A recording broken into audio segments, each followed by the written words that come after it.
Ako gali si punong barangay, Agapito Naganda sa barangay Uyaoy. Una sa tanan, nagapasalamat gid ako sa atin nga pinalangga nga Mayor Richard Garin sa pagdara ka proyekto rigya sa amin nga barangay.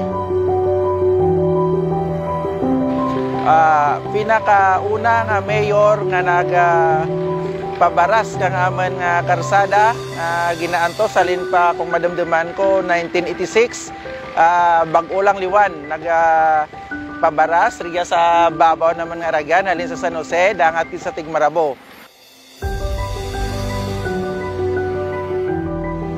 Amo ka dyan nga programa ni Mayor nagtugrogid ka katawhayan sa aman mga pumuluyo, mga residente nga nagabiyahe halin sa uma, pakadto sa Banwa, kagalin man sa Banwa, pakadto man sa Kaumahan. Ilabi na gid nga ginapasalamat ko ang aman nga bag-o nga hanging bridge nga padayon nga obra ginpadayon sa pamunuan ni Mayor Richard Garin ang napabayaan nga hanging bridge sa daan nga administrasyon ginpadayon ni Mayor, ginpapag-on, ginpaliwat, nagtapos subong nasa 90%, almost 90% na nga manugtapos ang amon hanging bridge. Kag ang amon barangay nakabaton man hindi lang ti sa ginahambal nga mga projects, nakabaton man kami ka mga